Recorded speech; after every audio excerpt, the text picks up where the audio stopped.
Hall & Oates, Ben and Jerry's, Batman and Robin, Beavis and Butthead, Nancy Reagan, and the MGM Backlot.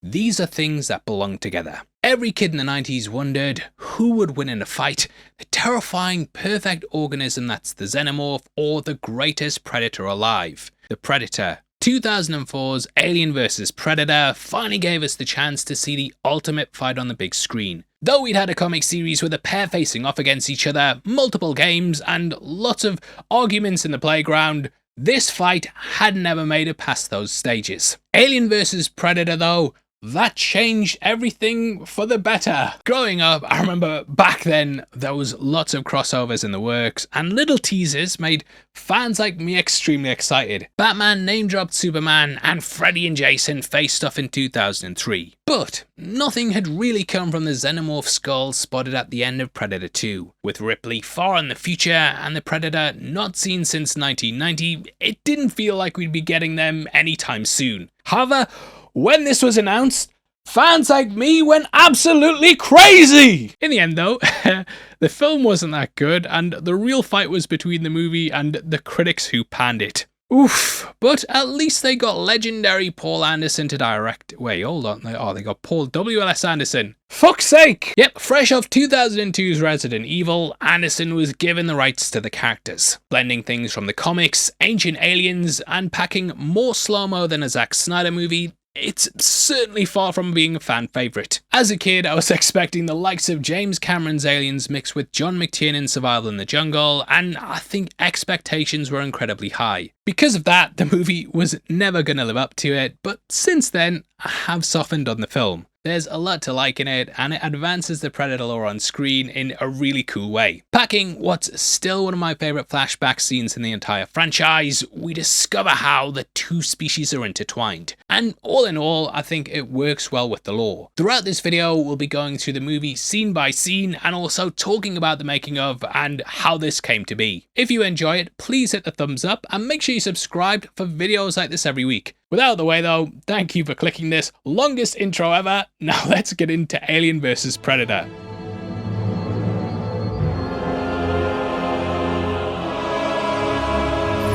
Now when it comes to casting, I think Sanaa Lathan does a fantastic job playing Lex. You may recognise her from Blade, and there she portrayed Vanessa Brooks. When it came to making the movie though, she wasn't initially the frontrunner, and they were going with Queen Latifah, which would have been interesting, especially around the 2000s. However, she ended up having scheduling issues, and this came in the form of classics like Taxi and Beauty Shop. So you can completely understand. Literal Scream Queen Neve Campbell also turned down the movie, which I think would have been a wild thing to have in the film. Which was another go-to for a young boy like myself who also enjoyed seeing certain things on screen smashing together.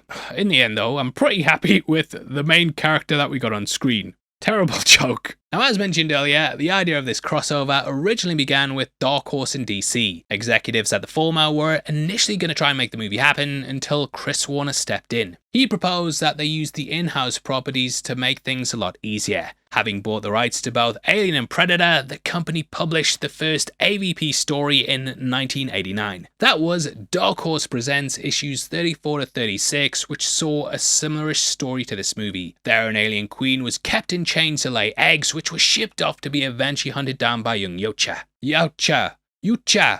Bless you. We saw them then sent to a prehistoric planet where they'd become blooded into the Predator's way of life. There's a few Easter eggs that point towards that legendary story as well, which we will point out during the scene-by-scene breakdown. Now this also inspired the jaw-dropping moment in Predator 2 where we saw a xenomorph skull on the Lost Tribes trophy wall. That's also something that's given a reference to in Predator Badlands with an Independence alien skull. Funnily enough, Roland Emmerich was also offered the director's chair for this film, and that was because, you know, Independence Day came out and was absolutely massive. That was like the alien blockbuster of the 90s, but unfortunately he ended up declining. After the Dark Horse Presents did well though, they then established a full event in 1990's Alien vs Predator comic. There we saw the Oucher send eggs to the planet Orishu. One problem though, mate, a colony already exists there, which was called Prosperity Wells. That nicely tied in with Weyland-Yutani and was kind of like Hadley's Hope in Aliens. Much like the movie, the humans were who we basically saw the perspective of, and we watch as them had to fight both the xenomorphs and Yucha.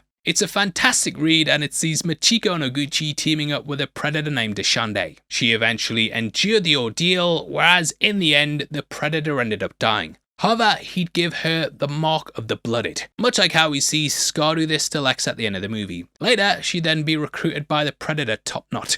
However, it wasn't all sunshine and rainbows, and she got mocked by the clan and also the runt of the litter. Even though she cut off an alien queen's finger, it didn't impress them. "It don't impress me much," they said. All of this got too much, and she left the clan after hearing they were hunting humans. She then went on to help the colonial marines take out the predators, and eventually went back to civilian life, working like an office job where she gets home after a long day, puts her feet up and watches mediocre YouTube channels. If that all sounds familiar, then it should, because it's your life. But beyond that, Lex actually takes a lot of inspiration from Machiko. She was also at some point planned to interact with Ripley, as the original outline was to set the movie in the same time period as Alien. They scrapped that in the end though, set things in the present day, and since then, it's completely fucked the timeline up. That said though, she's very, very Ripley-like. Overall though, I feel like the Alien and Predator, they definitely carved the way when it came to crossovers in comics. Tarzan vs Predator,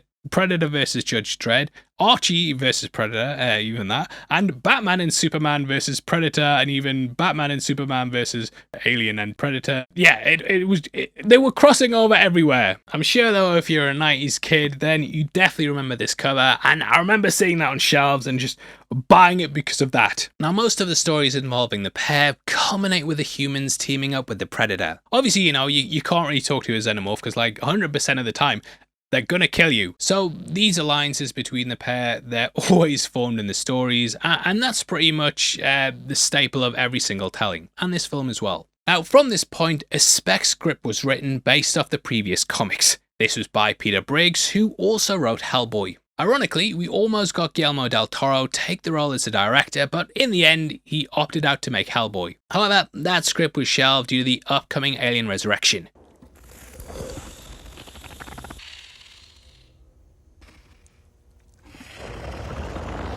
In the end though, not everything was lost.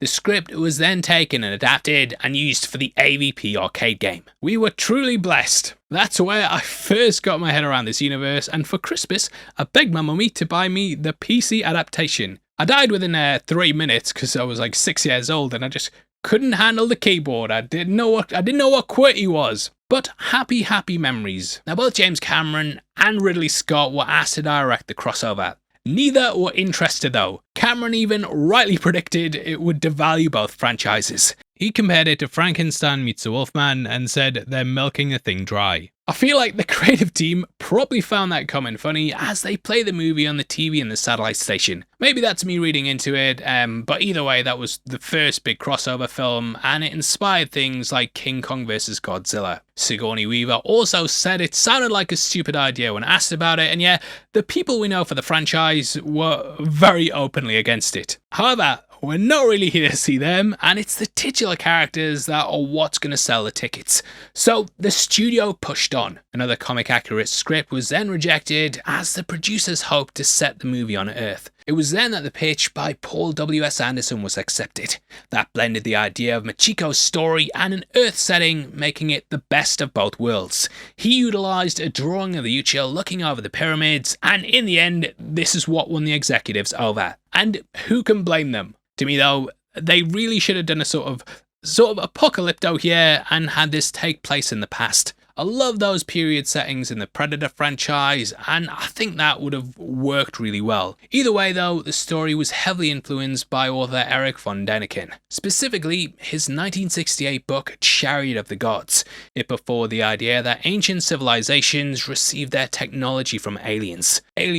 This formed the basis of the Uchis present on Earth, and we discovered they built 3 major civilizations' pyramids, and may also have been why some of those civilizations just disappeared. Anderson was also inspired by the H.P. Lovecraft story At the Mountains of Madness, which is inspiration for a lot of exploratory horrors. Is that a genre? It is now. That featured a scientific expedition to secret ruins that led to previously undiscovered things about humanity. Things like The Thing, Edge of Noah, and so on, they were all inspired by that story. He was then given the job and it took only 2.5 months to film. They then added an extra 4 months for post-production, and all in all, very quick turnaround. It was also shot on the cheap as he utilised locations in Prague, which allowed the costs to be lower. However, it did mean they needed to use about 20 tons of fake snow. Anderson was a huge Alien fan though, since sneaking in the first movie in the 70s right up to the comics. Arrest that man! Funnily enough, it's also the second Ridley Scott universe that he's technically worked on, with Soldier taking place inside the Blade Runner timeline. Alien is also connected to that as well, as we saw Dallas's files say he worked for the Tyrell Corporation.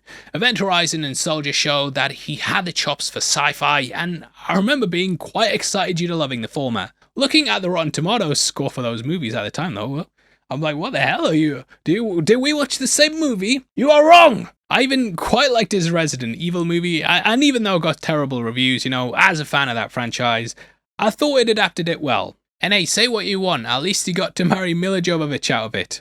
I will happily take a Resident Evil rights to do that. I think where people had an issue with this film though is mainly down to the director's style. In Resident Evil, he took what was a slow, atmospheric, ambling horror and basically turned it into a nu metal music video. He also pretty much did the same thing here. I think when you go back to the Alien franchise, like a lot of them, they're pretty much just art films in disguise. While that's not the case with Aliens, I think the first and third, you can definitely argue that point. That original Predator as well, that's about stalking and paranoia, all of which are gone here. I think the time of the movie's release also made it so the film had to be presented a certain way. It's abundant with slow-mo. The Matrix was of course massive at the time though, and that pretty much set the mold for an action movie. Now, there's actually two versions of this film in the wild, and the first is the theatrical, and the other's the Extreme Edition, which is available on physical media. This was actually a UK exclusive upon release, and I remember thinking,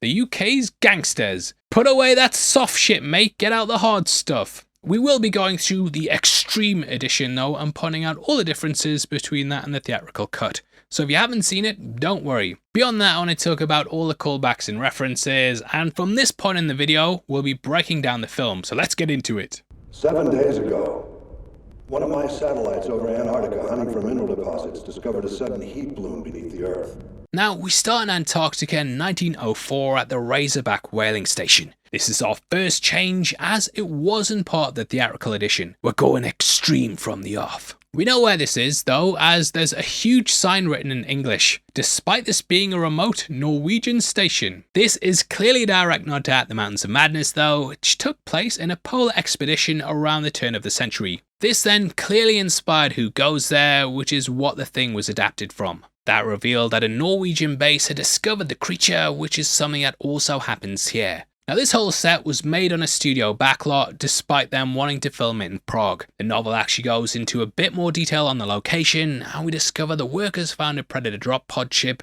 frozen in the ice. That then led to the Yocha awakening and killing each and every one of them. Carl was then left alive at the end, which is where we pick up in the movie. In a bit of a goof, when Whaler Carl is running around, we can see his top two buttons are undone. However, when he's trapped, they're buttoned up. Boy, I really hope somebody got fired for that blunder. Which, terrible. Now you think it's game over when the triple laser sights hit, but then we get a jump scare when a xenomorph leaps forward. You might notice that the xenomorph's invisible to the heat detection, and the Predator has to change modes to see it. So it kinda hints towards the xenomorphs themselves and how they're cold-blooded creatures. From here we then jump to the title, but they do something really nice with it. The Alien vs Predator initially comes in with the Ouija language before changing to the green text from Mother. Great way to marry up the two franchises, and they pull this over to the opening of Alien Earth. We then cut to a satellite, however in another cool bit of set design, this first appears like the Alien Queen. It's only once we pan around that we see the truth and get the reveal of the Whaling logo. Now according to the novel, the company was supposedly worth $375 billion. They were also on track to build a base on the moon, by 2020 no less. Rest in peace Charles Whalen, you would have loved SpaceX. This was obviously pre-merger as well, and it was only in the wake of Whalen's death that Yutani managed to buy it. The date is then shown as October 3rd. It's October 3rd. And what's a clear nod to HAL from 2001, we can see it's detected a heat bloom over the Antarctic. Now, this might have been inspired by the real-life Vela incident. A US satellite picked up what appeared to be a nuclear flash on Prince Edward Islands. We've never had it confirmed exactly what it was, but researchers believe that Israel carried out an atomic test there. That's all a conspiracy though, and as we later learn in the movie, the bloom was simply the pyramid's power system powering up. It's long been theorized that there's ancient structures below the ice, and some even think Atlantis moved there. Even on Twitter now, before making this video, I was getting recommended videos of Antarctica, and yeah, people are fascinated with the continent. We then cut to Silverleaf, Nebraska, where Whalen's got an array of satellite dishes.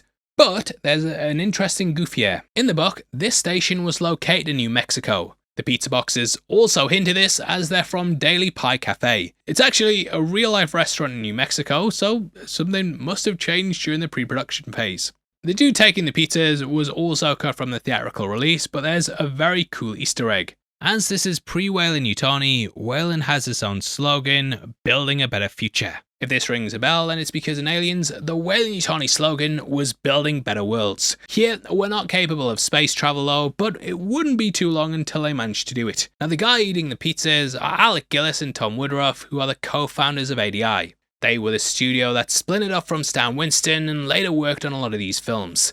That included Predators and The Predator. However, another design house, Edge FX, they made a pitch to work on the movie. They even had a slight redesign of the Predators, which I think actually looked pretty cool. As the heat signature is detected, we can also see a drinking bird to the right. This is a callback to the original Alien, and it later got referenced in Alien Romulus. I've always found the woman who comes over very interesting though, and this is mainly due to her looking very annoyed that something was actually happening at her job. You'd think it's gonna lead to something, but nope, she never appears again. The reason I focused on her though was because I recognized her from somewhere, and then I realized she was the medic in Resident Evil. Beyond that though, she was also Mark's school crush in Peep Show. So lots of trivia there. Now the satellites also picked up Morse code as well as a scan of the temple. The code itself actually translates to "whoever wins, we lose," which was a tagline for the movie. Now this is some massive foreshadowing for the future, as we all lost when AVP Requiem released. Before we get to that though, we cut to Lex as she's climbing the Lola Icefall. In real life, yeah, we did our research, and this is actually more of a mountain pass than something to climb like this. I always remember this being in the trailer at the cinema though, and back then, when you went to the theatre, you didn't have it revealed what the trailer was straight away. Nowadays, you most likely watch trailers on social media or YouTube, and before clicking it, you're probably going to see the title. Back then though, there was a real air of mystique, and I remember even the Batman Begins trailer, you didn't know it was Batman until right at the end. I remember seeing this for the first time as well, and not really knowing what was going on. Then you got the reveal that it was Alien vs Predator, and yeah, my jaw was on the floor. What this scene does perfectly is that it introduces Lex as a badass, and that she's perfect in this kind of expedition. We see her quickly recruited by Maxwell Stafford, and here he's played by Colin Salmon. I was a massive fan of him at the time because of the Bond films, and he also worked with Anderson in Resident Evil. Meeting her at the top of the peak, he offers her a job as we then fly to another location. That is Teotihuacan in Mexico. Here we join Sebastian and Thomas on an unsuccessful dig. It's outside a pyramid, which foreshadows where the pair will go later in the movie.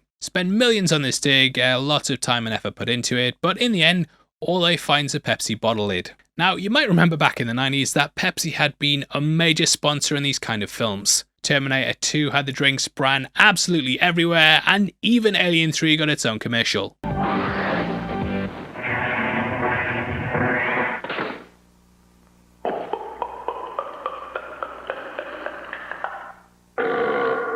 Everyone knows the way to defeat an alien is with a can of Pepsi. Anyway, back to the movie. This scene's cut down massively for the theatrical release, with it being far longer in the Extreme edition. This was mainly due to pacing issues, which led to a jump scare in the underground also being cut. According to you, the Teotihuacan's final gift to their dying king was a Pepsi. Now, that then kicked off the dig. Now, in the end, this scene reminds me heavily of Jurassic Park. Both movies have a pair out on a dig, only for a rich benefactor to offer to take them out to an island in exchange for funding. It's also wildly similar to Prometheus. There we saw a pair discover a star map, and Peter Whalen paid for their expedition. We even have the company founder discussing the expedition with the crew in a big hangar, which is very in line with that. In fact, both movies have multiple civilizations who are far apart, yet all share similar paintings or tech.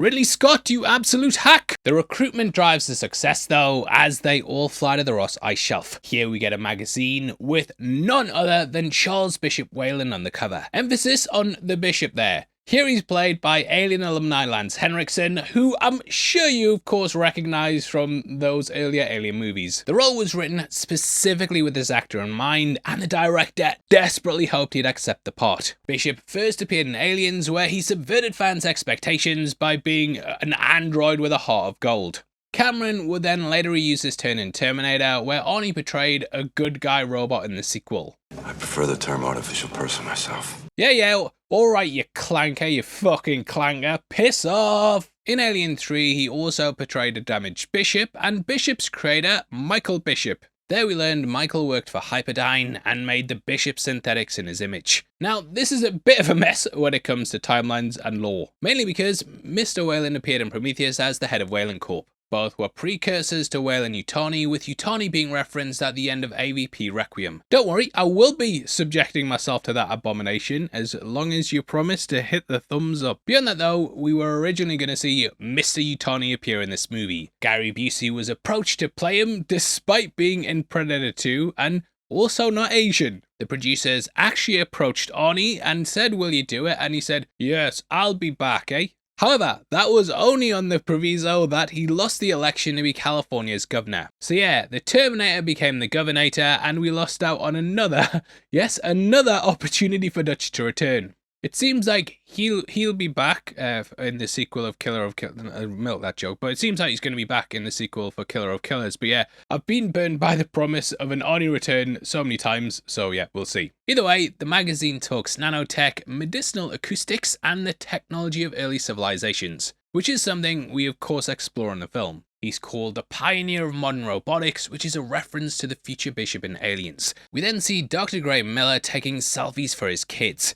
Played by Ewan Bremner, you may recognise him as Spud from Trainspotting. He also was in Wonder Woman as well, and Miller mentions his kids Jacob and Scotty. This might be a reach, but it could be a reference to Captain Scott, who was a legendary Antarctic explorer. The Jacob Islands also exist in Antarctica, and with this being set there, you know, maybe he's named his kids after them. Either way, we learn that exploring this frozen wasteland in her blood, as her dad trained most of the pilots, and she's a very experienced guide. They then approach the Piper Maru, which is an ice-breaking ship. This is named after the X-Files episode, which also featured a ship named Piper Maru. The episode was named after Gillian Anderson's daughter, and Maru's Japanese for ship. Lance Henriksen also appeared in the show, and then got his own spin-off with Millennium. So lots of connections there, and it's a similar name to the Shinyo Maru mentioned in the 1995 book Aliens Colonial Marines Technical Manual. Cutting to the briefing, again, it's very, very Prometheus. Like at points I was like, did Ridley Scott actually steal from this?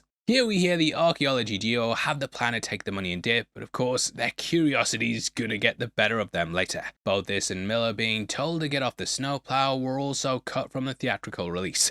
And yet, they don't really add much. Did make me chuckle though, as Miller's chastised by Mark Verheiden. Get off, we've been wearing your ass for a hat. Tommy Flanagan, who's playing him, he's actually Scottish, just like Ewan Bremner, but he's playing an American here. The mercenary's name is also a reference to Mark Verheiden, who worked on many of the Aliens and Predator comics. Most notably, that landmark Predator concrete jungle. Poor old Spud then gets called Beaker like the Muppets. From here, we're then given a presentation by Weyland. I did wonder if the trench coat that he has on was what he wore in Alien 3. I don't know if that's intentional or not, but yeah, it carries across nicely from it. In the end though, what he's here to explain is that they found a secret pyramid. Its designs a merge of all the three Great Pyramids, including the ones from the Aztecs to the Cambodians and Egyptians. There are even hints there that these civilizations may have been wiped out by either the Yautja or Xenomorphs, and later on we see how they leave nothing to chance. Cut from the movie was also a little line explaining how Sebastian was ostracized from the scientific community. This was due to his out there theories on how the pyramids came to be. Presumably, this is why he was hired by Weyland though. As we learn, time is of the essence, and other companies will be trying to get there and investigate it. I like to imagine Ms. Yutani is watching over the area too, and they've done something similar with Alien Earth. Now the drill team's led by Rustin Quinn, who's played by Carsten Norgard. I was watching him and thinking, hey, I recognise that guy. If he looks familiar to you, then you might recognise him from the recent seasons of Cobra Kai. As Lex says, she wants to go home, and we then get a really cool Easter egg. While looking over the files, we see Wayland putting a pen between his fingers. This is obviously a nod to Bishop playing the knife game in Aliens. You may notice in that clip that he's also doing it to Hicks, who's played by Bill Paxton. These two are actually the only actors to have characters that were killed by a xenomorph, predator, and also a Terminator. Truly an esteemed category to be killed off by the triquetra of sci-fi villains. Well done. Now, whereas a Bond villain would kill her for wanting to leave, they're actually pretty nice about it. They even tell her when her flight's coming. They've got her like a first-class flight. Her replacements are being scouted as they speak, and we hear they're called Gerald Murdoch. This might be a reference to Andrew Murdoch, who's an art director on the movie, albeit with a different spelling. Interestingly, on Wayland's laptop, you can also see a news article that says Carl J. Woods dies at 52, hinting that he's been looking up Lex's father after she tried to quit. Later on, she explains how he died, and this is after catching Wayland huffing on a gas mask. Like Prometheus, Wayland's dying, but he wants one last ride, a chance to make history. Throughout he acts rich, entitled and selfish, but at least in the end he has an honourable death. She also name drops Ernest Shackleton, who was a legendary Arctic explorer. Eventually she's won over by the guys and made to feel guilty. Let me ask you something. Do we stand a better chance of surviving with you, or with the number 2 choice? She's the best of the best of the best, sir, and the only person who can keep them safe. Ooh, well, that went well. Now from here we then cut to space and get a fly through the Yautja mothership.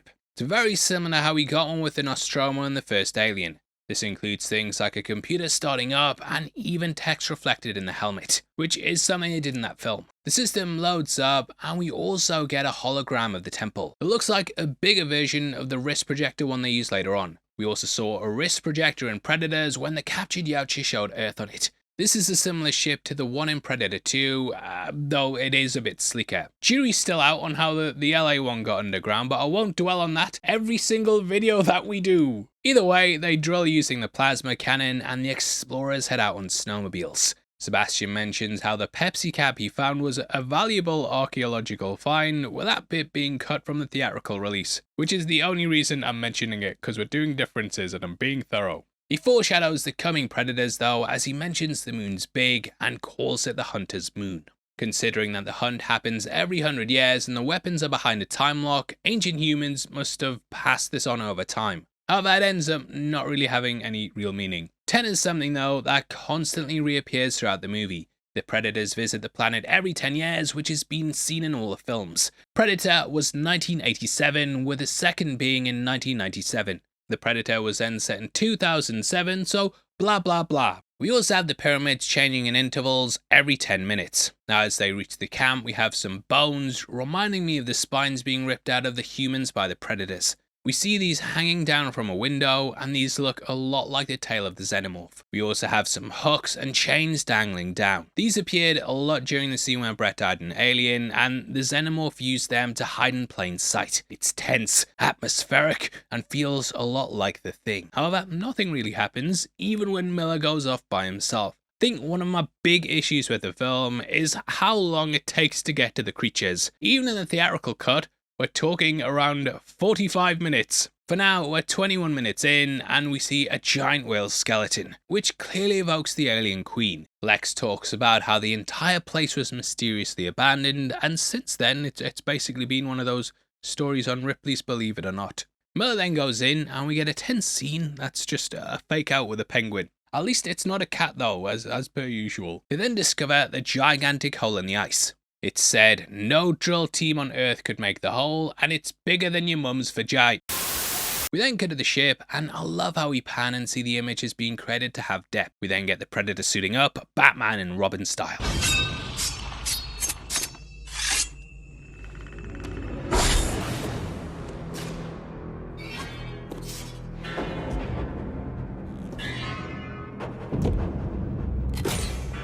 Now it's from here we get the reveal that Wayland's he's seriously ill because he's coughing, look. Funnily enough, it actually worked out as Lance was suffering from a cold at the time. So when he's like, he's actually he's just doing his normal voice there because he's all stuffed up like me.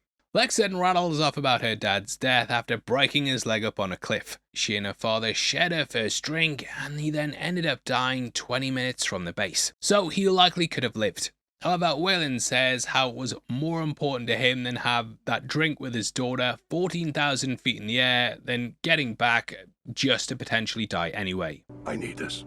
The team then head into the tunnel, which is a pretty tense moment. Not only is it a massive drop, but there's also a storm coming in. I did wonder if this was actually caused by the mothership, as we have seen in stuff like Prey how they're thought of as being like Thunderbirds. What this does though is mask the ship sending in the hunters. Anyway, the group then make it inside, and after lighting the area up, they see a gigantic pyramid. I've seen some people mention it was inspired by the lost levels of Tomb Raider 1 and 3, but the entrance is absolutely massive, and it reminded me of the art direction for the Predator. That obviously came later down the line, mate, so I don't want to say that's for definite, and it might actually be a reference to these Batman and Predator comics. There we have things like them coming across temples with ships embedded into them.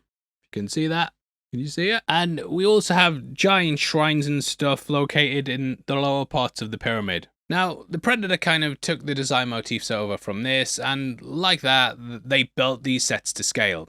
They basically wanted them to be able to fit an 8-foot tall creature, which is something that they did. Amongst this, you also get lots of different etchings. Here we can see Yautja fighting a Zeno. The Predator has wrist blades and a shuriken ready, and it lets you know how this conflict's gone on for millennia. The entire part of them walking up to and in the pyramid is also heavily inspired by the Nostromo crew walking around the engineer's ship. We also get a transition where we cut to a 3D map. This helps us to get about the locations much easier, and it's similar to what Anderson used during Resident Evil. Here we cut to basically the Temple of Doom set and watch the alien queen being thawed out. As we've learned, these creatures can survive in space and are the perfect organism. It's then reanimated through using electricity, which feels a lot like Frankenstein. Her mouth extends down from her shell head, and it's a scene that's very reminiscent of the one in Aliens. There we watch the terrifying beast reveal itself to Ripley and Newt. In what may be a nod to King Kong as well, we can also see that it's kept in chains. Now if this thing looks massive, then that's because it was actually built to scale. The original designs were based off the blueprints that James Cameron drew for the character, but during Aliens, they of course had some restrictions. They didn't really have the tech at the time to build her properly, but here Anderson was able to make the legendary creature that Cameron always wanted to. And I feel it's one of the best parts of the movie. It's 15 feet tall with an 8-foot head and around 47 points of articulation, which just helps bring it to life. It cost a fortune to make though, and was more sophisticated than the T-Rex from Jurassic Park. Due to this, they needed a crane as well as 8 people controlling it with joysticks and controls. Cameron's often talked about how they had to edit around it in order to basically cover up the limitations. However, they didn't have to do that here, and it gives us a pretty badass final battle. Like I said, she really is the perfect organism, and if you'd like to celebrate your love for Alien, then why not check out our merch store right below the video. There we have a whole host of Alien-inspired clothing, including our perfect organism one as well, and stuff like the chestburster, and also our brand new Alien Earth inspired stuff. There's lots of things to choose from, and if you're more of a fan of the Predator, then we've got stuff there as well. This includes things like our Jungle Hunter design, as well as our brand new Prey to No One. Hey, the wordplay there, mate. In case you want to get more than that one as well, we have a stackable deal where if you get more, you get more of a discount. That goes up to 20% off, and it all helps videos like this get made, so thank you. Now, the symbols on the wall are actually made up for the movie, and yeah, it wasn't based on anything historical, as you might have guessed, because we talked about xenomorphs and stuff. We do get some insight to the ritual though, when Sebastian translates the text and says, "Only the chosen ones may enter." Whalen in his arrogance may even think that's him, and we see on the surface that his drillers get wiped out. They draw green laser sights, and this was later adopted at the start of Alien Covenant. It also appeared in Alien Earth Episode 2, and looks so much cooler than when you use a red one. I don't think that there's any intentional Easter egg though, and it's probably just to juxtapose the red ones that the Predators have. The heat vision looks great though, but there is that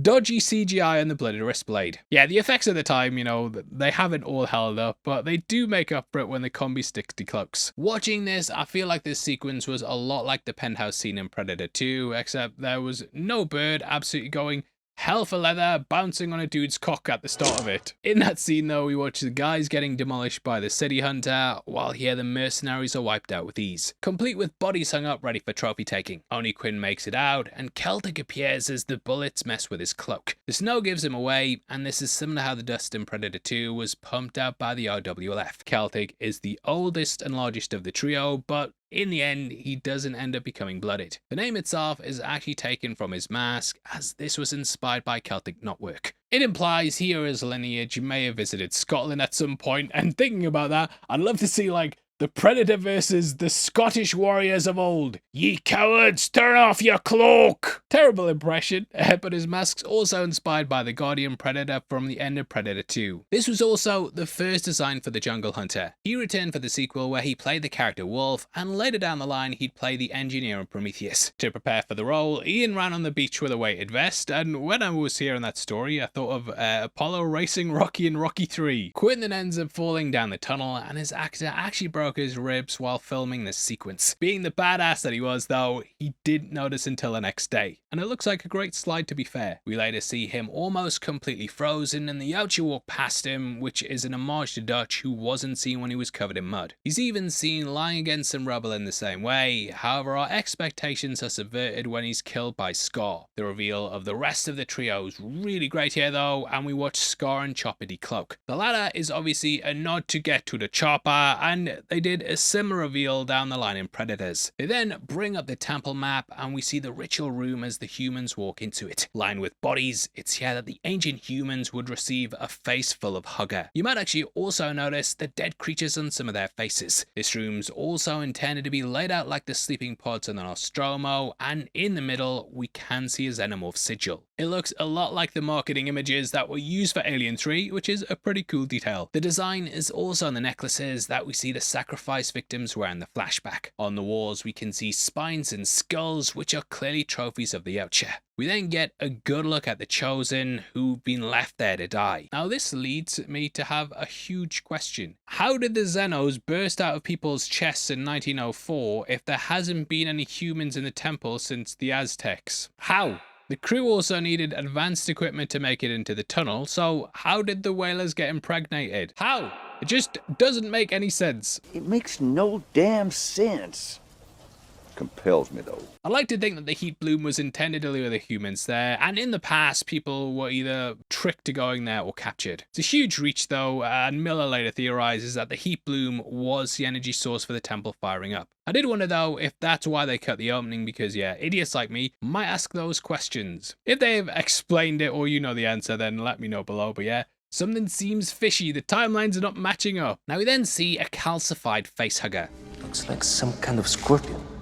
They looked at them when designing the creature, and it's why they had a scene with a scorpion and alien Earth. Now this moment was cut from the theatrical release, as Anderson said it was foreshadowing that came a bit too late, mainly because we've already seen the alien queen. They then drop a green glow stick down through the floor. That's a deep cut, as this was put in place to give a nod to what they used to make the Predator's blood from. Rousseau and Thomas are then left behind as the rest go in and find a chest filled with weapons. Sebastian explains how the system on the chest is the long count that was used by the Aztecs. However, this was actually used by the Mayans, and I hope everyone involved in this script got fired for that. Who taught this guy about ancient calendars? Dumbass, he says as he mispronounces Yautja for the 900th time after saying it every week solidly for 4 months. Hey, at least I'm not you, mate, sat there watching this shit. Sort your life out, what's wrong with you? Now, the humans weren't intended to find these weapons, as they were supposed to be used by the Predators. This is what causes the major problems in the story, and it's because of this that the Xenos are able to group up and then release their queen. So rather than being a straightforward hunt, it basically becomes a mission about survival. We then see as the temple traps them in, and thus they can't return to the surface. Now it's in this that we learn of the 10-minute pattern shifts. Sebastian presumes this is as the Aztecs used the metric system, which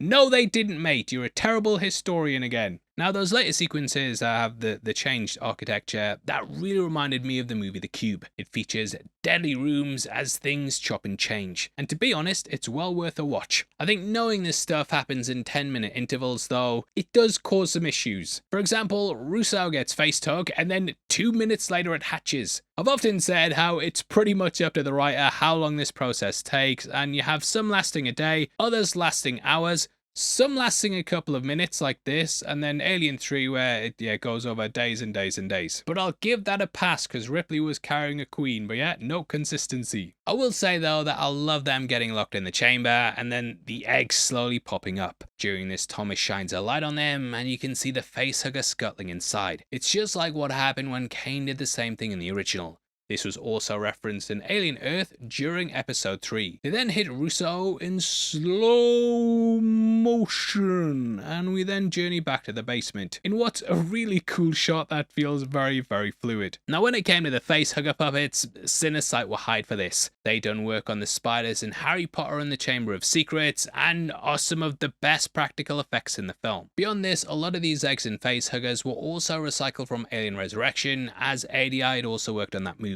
Seeing this, the humans then decide to arm up, except for Lex. I love how she had a predilection against guns earlier and didn't see them as helping on expeditions. And in the end, this is why the predators don't attack her. The trio of hunters then arrive to find their gears being snagged and they decide to split up. You might also notice 2 human skulls mounted on the back of Chopper. It hints that he's hunted on Earth before, but he's not considered an adult until he takes out a xenomorph. Now they did have some sections in the movie discussing this, but this was cut as Anderson wanted to keep as much mystery as possible. The humans are then stalked by the predators and we see one hiding out amongst the statues. A guy gets grabbed by a noose and this is almost imperceptible. Now this carries the cloak of the creatures and it was also used as a weapon during the PS2 game Concrete Jungle. I did wonder why we'd not seen this used before in more of the sequels and stuff, but they are restricted on things like the plasma caster at this moment due to them being stolen by the humans. So it is nice to see different weapons because at the moment they're limited. So for all the movie's faults,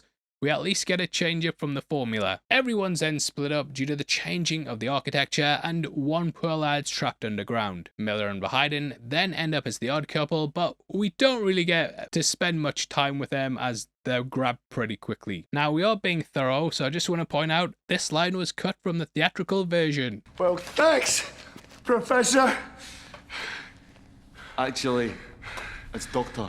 However, it's included in the Extreme Edition because it's extreme. Starting to think, right, that extreme thing was just a marketing gimmick to sell DVDs because I don't know how extreme this is, mate. He proves, though, that he's tougher than the Merc as he's keeping it together and even takes out a few facehuggers later. Who's having a breakdown, though, is this guy on his own. Trapped in a triangle-like corridor, this creates the iconography that he's in the crosshairs of the Predator. However, something else is down there. We can hear distant hissing, and this moment's heavily inspired by the vent scene in Alien. It's cramped, dark, and we know a creature's out there, which then leads to a jump scare. He's also taken to the hive to be impregnated, which is sort of like Dallas was. If you don't recall that, then that was actually in a deleted scene that happened in the original Alien. The rest of the crew then move on as the place changes up again. We see Spencer's doubtful of his boss as all the CEO cares about is his artifacts. He's not really bothered about one of his employees being killed, and yeah, this whole thing is clearly for his own vanity. Behind Miller, the place then shifts and we see a chestburster in the middle of a Predator statue. This is foreshadowing for the tease at the end, in which we'll be getting the Pred Alien. Yay, excited, make sure you subscribe for Alien vs Predator Requiem breakdown. But here then drops a plain and iconic line. You ugly son of a bitch! Which has been referenced throughout almost all of the movies. One ugly motherfucker. You are one ugly mother. You're one beautiful motherfucker. Except here, Verheiden saying it to a xenomorph and not to Yautja. Also important to bear in mind that the movie's PG-13, so they cut down a lot of the swearing. That's why later on, when Lex also says it, she says, You are one ugly mother. Both he and Miller are then grabbed. Originally though, the latter was going to escape. The character would take one of the weapons from the sarcophagus and then run out of the room. They ended up changing this though while shooting, but yeah, I think keeping him alive would have serviced the movie more. Because like, it gives this whole spiel about taking selfies for his family and stuff, and then they find his camera and it's like, oh, I wanted him to survive, like he doesn't really get to say goodbye. The rest then enter a big chamber where we see Wayland's diseases playing up. Lex tells him to drop the weapon, which yeah, if they just left it or even dropped it now, they would have been somewhat safe. But the hubris of the billionaire is too much and he offloads it to Lex. Celtic then attacks and he uses the net gun we saw on Predator 2. This closes up much like what happened there, and we also got a more extreme version during Prey. The extreme cut. Spencer's death here is also a little nod to how Colin's character died in Resident Evil. There he got cut up by the lasers, which ended up forming a net, and it was the best part of that movie. So good they even reference it in the game during Resident Evil 4. The Predator here is a complete beast though, and so far he's the biggest one we've seen. This kind of sets the groundwork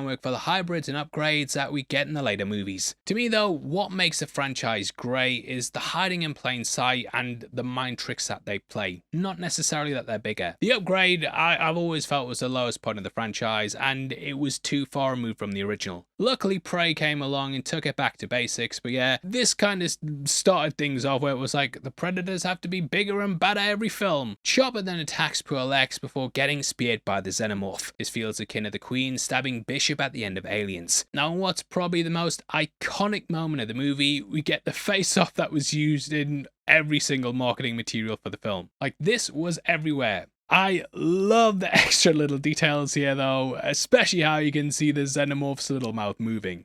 I like to eat you with my little mouth too. Realizing it's the immediate threat, Celtic then quickly goes to assist. Guess you could say he got to the chopper. Now it's an hour into the movie and we finally have the showdown that we've been waiting for. Anderson made the choice to delay the reveals until this point, as he wanted it to seem similar to the OG Alien and Predator, where we didn't get those big action scenes until quite far into the movies. He wanted us to connect with the characters, so when they died, we actually cared. But yeah, you should have written better characters then. Celtic's mask gets scratched, and this reminds me a lot of the one we saw in the Predator. So maybe that one's a hand-me-down. Considering Lex's spears and that as well, it might actually be. As for the fight though, I really enjoy it, especially when the Predator swings a Xenomorph around. It looks like Mario 64 when you swing Bowser into a bomb. We also have the Xenomorph's severed tail, which it whips around, throwing acid at the creature. Now, there was actually a man inside that suit, and puppeteers control the arms and tails. When it came to the Predator, growing up, I always wondered why his blade would get ruined by that, as surely they'd make ones that could withstand acid. This is something one of the effects companies actually pitched, and they had a similar idea. They wanted to make an armor that wouldn't disintegrate and had been assembled purely to fight against Xenomorphs. But that didn't make it to the movie. It's here though that a Xenomorph earns its nickname Grid as it gets hit with a net that cuts into its flesh. I love this scream it has at the hour 13 mark, and it's a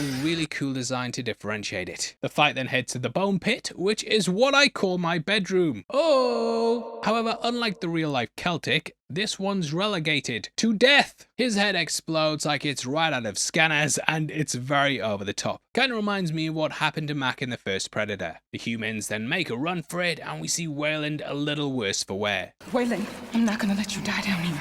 You didn't. I do like that line though, and it shows the CEO found a final thrill before heading to the next life. The Predator then arrives, and you think he's gonna die, but the creature spares him because it isn't good sport. Even though he's using a weapon, there's no honor in doing this. It's kinda like Predator 2. There, the city hunter scanned Leona and saw that she was pregnant. Here, he scans Wayland and can see the disease has riddled his body. Now, if you've watched our Predators Explain video, then you'll know it's not honorable to kill a pregnant woman or someone who's sick. So, he gets dumped. However, Wayland wants to go out with honor, and thus he sacrifices himself to buy them some time. And the Predator doesn't spare him for that. The humans seem like they're screwed, but luckily the temple shifts and they're able to escape. And yeah, seeing Sebastian crawl through that closing corridor, my heart was racing a bit. He also narrowly misses the shuriken, and it's at this point we cut back to the Predator. I love how, if you're paying attention to the background, you can also spot a Xeno hiding in the top right. The facehugger then attacks, and the Predator throws another the shuriken to slice it up. When that falls, we then see the Xeno make its move. It's more bothered about the Yautja being infected, but because that fails, it's time to attack. And yeah, I love how you can see it waiting there a couple moments before. However, it's a very quick round 2 and the predators come out on top. He simply slices it and goes back to his business, which seems like it's aura farming. He's not only bloody gone and done it though, mate. My mate the predator is finally blooded, and he's also done it on nightmare difficulty without any ballistic weapons. So yeah, well done mate, great job, and you definitely deserve the honor of marking your biomask. This blooding rituals are not to real life, and members of a tribe would often take youngsters out in the woods on a hunt. When they made their kill, they'd then mark their face with the blood of their prey, and this basically is what they've brought across to the lore here. Lex and Sebastian also see this marking firsthand, and it's from here they work out what the temple really is. As they leave, the facehugger comes in, makes its move, and while this is going on, Sebastian narrates the flashback sequence, and it's one of the best scenes in either franchise. Watching the ancient civilizations worshipping the Yautja like gods, we see as the pyramids were used as landing platforms. The sacrifice was played out to honor them, and in return, it led to the Great Hunt. We see a hunter holding up a xenomorph's head on a spear, and in the next moment get the wrist nuke device. The taking of the head might have actually been common, and it's why Scar does it later in the movie. Now that nuke is of course just like the end of the first Predator, where the jungle hunter would rather die than allow the humans to have their tech. Here we see it's because the temple gets swarmed by the xenomorphs, and you can see why this move was needed to take, basically, destroy everything and turn it to scorched earth. Xenomorphs of course have the power to overrun the planet and destroy the Predator's favourite vacation spot. So killing them's a necessity. It's a necessity to the tourist business. A nuke taking out a xenomorph though, you know, that's often used throughout the franchise, and it all began when the Nostromo blew up in the first film. We also had Ripley suggesting, I say we take off and nuke the entire site from orbit. It's the only way to be sure. Rather than a nuke though, that colony there was destroyed when the atmosphere processor blew up, which was kind of similar to an atomic explosion in the first place. Alien Resurrection also saw a nuke-like explosion when the USM Regan blew up on Earth. So it happens throughout, and dying in this fashion does kind of remind me of the seppuku ritual that the samurai and Japanese World War II soldiers practiced. Here, it's to avoid the shame of losing a hunt, and honor is of course embedded in their culture. I read You Only Live Twice recently, which is set in Japan, and they kind of explain it like this. If you fail, you failed your peers, and the biggest, most honorable apology you can give to show that you're sorry is to sacrifice your own life, which is kind of what they're doing here. Here it's expanded upon, and the teenagers will blow up their hunting ground if they feel they're overrun, mainly due to not letting the xenomorphs escape and then breed non-stop. Knowing this is also why Sebastian begs Lex to do something similar later. Now from here we could see poor old Miller, who's about to be impregnated. He wakes up to find himself in the hive and facing down against a fate worse than death. We've seen similar things throughout the franchise, and the Marines of course came across something similar in Aliens. That was building off that deleted scene in Alien, and both Dallas and the woman there, but they both said, "Kill me." We then had a deleted scene in Aliens where Ripley found Burke in a similar position. This motif was then brought into Alien Resurrection where Brad Dourif was strung up to the hive. So it's continuing that, and back with Sebastian and Lex, we hear that they want to form an alliance with the Predator. The enemy of my enemy is my friend. Nah mate, they're still your enemy, but yeah, you can probably team up with them. It's a rare break from the action, which is quite a nice interval, but it's interrupted as they're chased across a cabin. Luckily, Lex is a very, very adept mountain climber. Oh, wait. Uh-oh, Spaghetti-O. Seb's then grabbed by Grid, and Lex is left all alone. Just like Machiko in the comics. All that's left is a valuable Pepsi bottle cap, and the reminder that when you order a Coke in a restaurant and the waiter goes, "It's a Pepsi, is that alright?" You go, "Yeah, it's fine, no bother." So just remember that, yeah? Now, if you were watching this film and thinking like, ooh, I can sense a bit of chemistry between these two, then you'd be right on the money. A deleted scene had the pair almost kiss right before the xenomorph appeared and took Seb away. But they cut that because, yeah, it doesn't really go anywhere, and to be fair, it would have just been like a forced romance scene. Now, due to Lex being left on her own, she's then approached by the Predator. He's carrying his extendable spear, which is something they first showed in Predator 2. This scene's then rudely interrupted, and Lex ends up killing a xenomorph. This also finally gives us the trademark 3 dots. it usually means you're very, very screwed like Dylan, Mac and Blaine in the original. However, more xenomorphs arrive and thus Scott has to turn around and stand up against them. What we get to see that feels very reminiscent of the turret one in Aliens, and Grid manages to dodge out the way. They're then called back to the Queen, and when Scott sees that Lex has killed a xenomorph, she's now viewed as a respectable hunter. Scar takes off the creature's skin and stabs it in the nerve in order to remove its tongue. Dripping acid on it, it highlights how the aliens aren't harmed by their corrosive blood. Thus, it creates a shield and spear for Lex that will help fight against the creatures. We then see Grid meet with the Queen, and they work as a pack to free her from the chains. It's very insect-like and requires them to attack her in order to bleed her out. Just some nice horror imagery, and it lays the groundwork for what's coming in the climax. Lex and Scar then approach the hive, which feels like it's ripped right out of the ending of Aliens. The HR Giga style design here is extremely iconic, and it feels like they're entering the abyss. The walls are coated in jelly, and in the end it leads to an egg room. Unfortunately though, Miller's already dead, and yeah, we don't really get to say goodbye. What she gets though is a desert eagle on the ground, which is also what Harrigan used in Predator 2. Coming across poor Sebastian, he starts to convulse, and Lex puts him out his misery. Now, throughout all these movies, I did kind of wonder in the past whether that would kill the baby, but here we get the answer. No, it doesn't, and the chest burster still comes out its chest, but luckily the Predator catches it.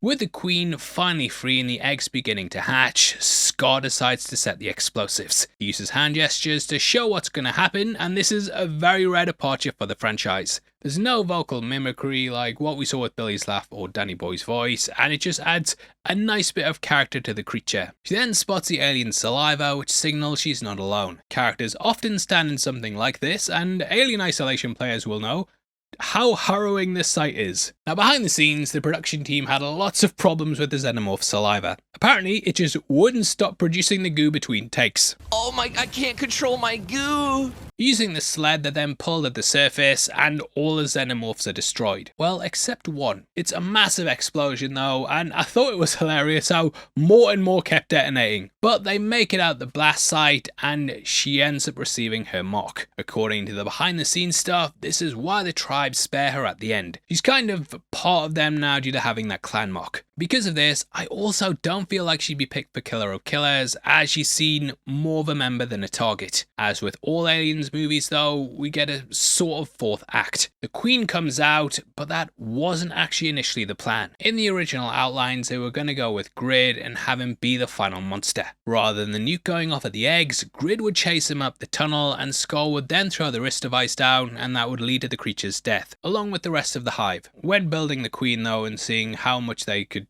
push the budget, I think they realised that that was the best way to take the finale. And to be honest, I feel it works a lot better, even if Grid gets an unceremonious send-off. The Queen makes it feel almost like a video game, and there's moments where Lex is running from it that, it reminds me of like a chase where you're getting chased by a monster. Also, notice that she's not wearing her coat in Antarctica at night and seems absolutely fine, but moving on. Luckily, our boy Scar returns and spears it in the head, and though we don't have an airlock, they're able to tie to the water tower and send it over the edge. It's wildly similar to Killer of Killers, where Ursa plunged the hulking predator into the water. I do wonder if Dan Trachtenberg sought out inspiration from this sequence, as he has grabbed things from the lesser known films. Scar is also speared through the chest, but yeah, this wound later disappears when we see the body on the ship. We then follow the Queen as she's pulled into the depths, which riffs off the scene in which she's blown into space during Aliens. Either way, she's dead, Scar's dead as well, and the tribe arrive and reveal themselves. This is very similar to the ending of Predator 2, and we have the Elder at the front. If you want to know how their clans operate or the hierarchy of the species, then definitely check out our Predators Explained video. Like the City Hunter, his body's taken away for burial, and Lex is then given a combi stick, which is again similar to the one that we see in the Predator. That might hint that the OWF have interviewed her at some point, but I don't know, because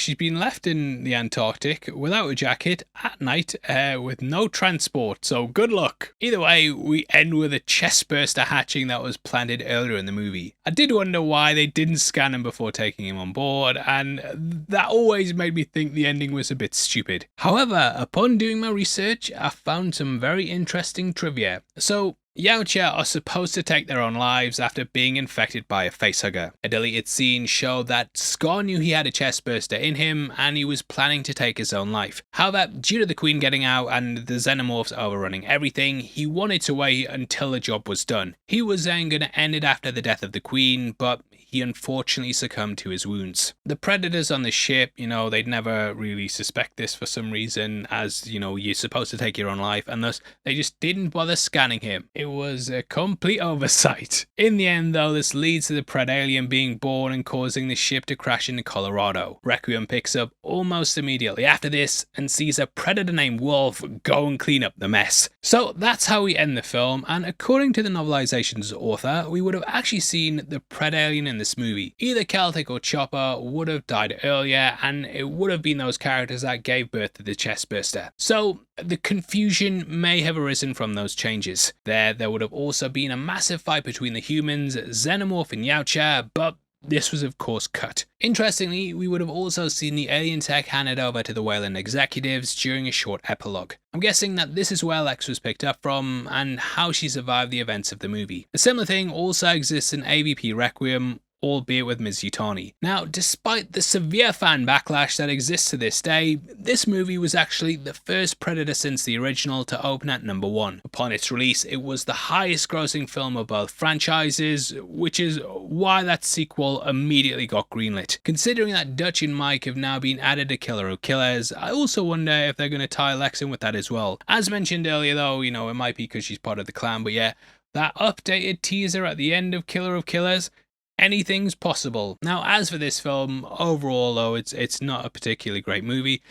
I don't think it's anywhere as near as bad as The Predator. There's moments to enjoy and definitely some iconic parts of the film, but yeah, it just doesn't quite live up to what's expected from these franchises. I think people wanted more than a dumb B movie, and in the end, that's kind of what it is. It's also our penultimate video on our epic Predator breakdown. We will finally end this with AVP2 Requiem, so in the meantime, check out all our other breakdowns on the series. Also, I was wondering if I should return to the Alien series. We did those original classic movie breakdowns, a couple of years back, when I was still kind of finding my feet with the direction for this channel, so it's all audio only and not as in-depth as I really would want it to be, especially if I did it again today. Let me know though, yeah, because I don't just want to keep returning to the same old 20 movies that we've already done, but yeah, I feel like I do a much better job and people seem to love Alien on the channel here. Please drop a like on the video as well and leave a comment with your thoughts on the movie. If you want to follow us on Instagram and keep up to date with what we're doing, then make sure you check us out over at Heavy Spoilers. Did you know as well that members of the channel also get early access to videos like this every week? If you click the join button, you get at least one breakdown a week before anyone else, all for just 99 cents a month, so that's like 4 or 5 breakdowns a month early, less than $12 a year. That's right, less than $12 a year. And if we're trying to set it at a price where it's not that expensive, and hopefully we give a lot back to where you guys feel that it's worth it. If not, then thanks for all your support anyway, and if you want something else to watch, we've got a breakdown on screen right now. Without the way though, huge thank you for clicking this. I've been your host Paul, you've been the best as always. Thank you for watching an Alien vs Predator breakdown. I'll see you in the next one. Take care, peace.